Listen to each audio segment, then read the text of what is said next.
Hello, this is a copy of the presentation that I did last night, but this time showing the slides. So sorry if you joined last night and you didn't see them. Doing A-level chemistry can open up so many doors for you in the future. It is seen, and quite rightly so, as a challenging academic and rigorous A-level that impress lots of universities and employers.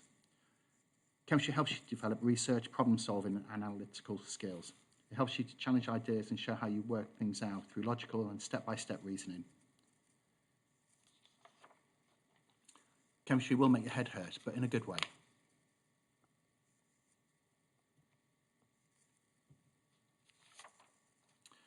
Here's a little bit of information about the structure of the course. There are 6 modules taught over 2 years that focus on the 2 main areas of chemistry, which are physical chemistry and organic chemistry.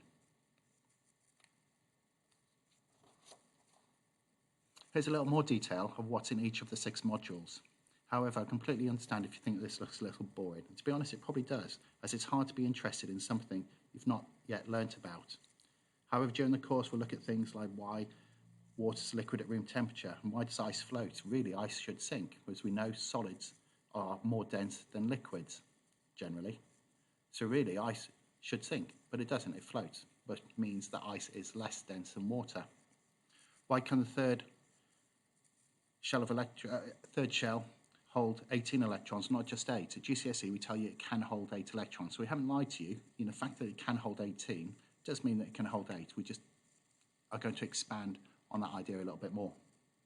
We're going to look at things like nylon and how it's different to polyester. We look at something called Kevlar, which is a fibre used to make fibre-proof clothing used by firefighters and Formula 1 racing drivers. It's also used to make bulletproof vests and was discovered by an amazing female chemist called Stephanie Kwolek.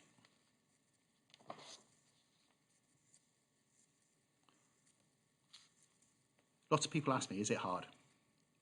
Well, the answer is yes and no. Yes, it is one of the most challenging, if not the most challenging A-level subject.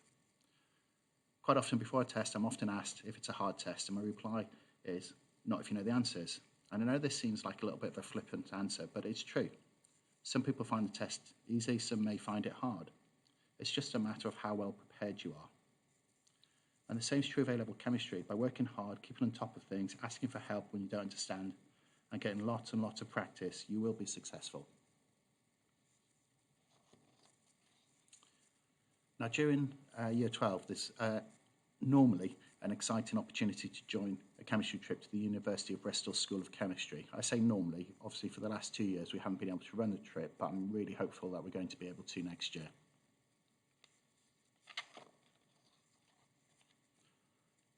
Now, this is the School of Chemistry in the background here, the large building. With around 3,000 staff and students split over 7 floors, the School of Chemistry is 4 times the size of JCG. The department's labs are probably the best of their type in the UK and amongst the very best teaching labs in the world. During the day, you'll have the opportunity to work on practical assignments supported by postgrad students. These are students who have completed their degree and studying for their PhD, which is the qualification that allows them to put doctor in their title. The cool thing is that you'll get to work with chemicals that we wouldn't normally get to use in a normal school environment. And you'll get to use some really expensive, fancy equipment. You'll also attend lecture demonstrations and tour the university's department. This visit is unique in the college. It's the only one that gives you an insight as to what life at university might be like as an undergraduate. Anyway, back to A-level chemistry. A lot of people ask if it goes well with any particular subject. There's no set group of subjects that go well with chemistry. However, if push, I'd say the 3 shown here do have some aspects that can help you. One of the key things that people say is A-level maths essential? And the answer is no, not at all. I'd be lying if I said it didn't help. However, I wouldn't want you to not consider A-level chemistry just because you're not planning on taking A-level maths. As long as you can add, subtract, multiply, divide, rearrange equations, you'll cope.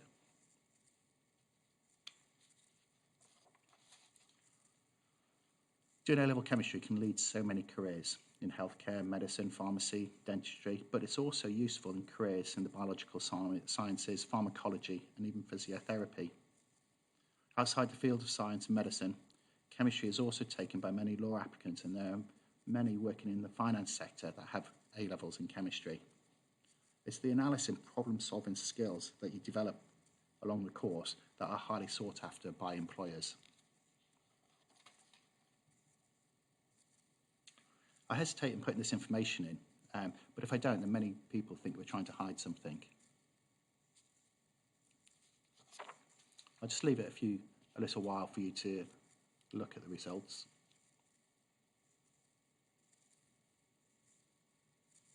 I hope you agree that you think they're excellent.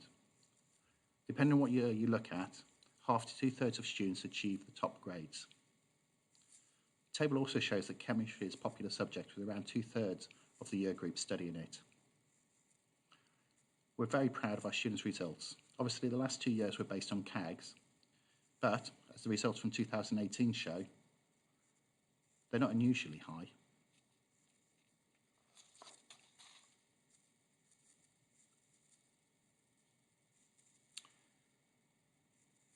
This is a quote from our most recent external review. It's similar to the offset inspections that take place in the UK. The reason for showing you this, it shows you that the strength of the chemistry department. Studying A-level chemistry, you'll be in safe hands.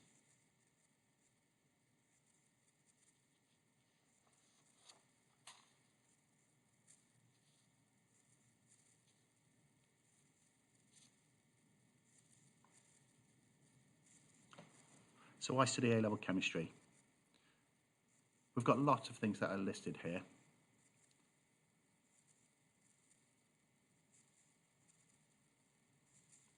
If you've enjoyed GCSE chemistry, A-level chemistry is even better. It's much better.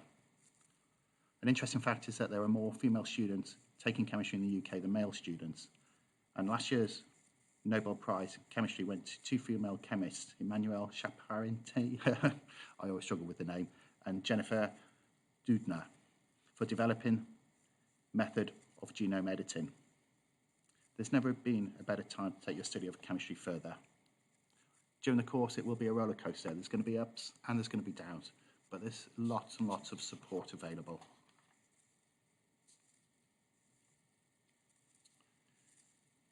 Thank you for taking the time to have a look through this. If you'd like to ask any questions, please do come and see me or speak to any of your chemistry teachers, Miss Devine, Miss Greenwood, or Miss Lee. The four of us are the teachers who will be teaching A-level chemistry. So once again, apologies if you came along last night and experienced the technical difficulties I was having, and hopefully you found this useful. Thank you very much.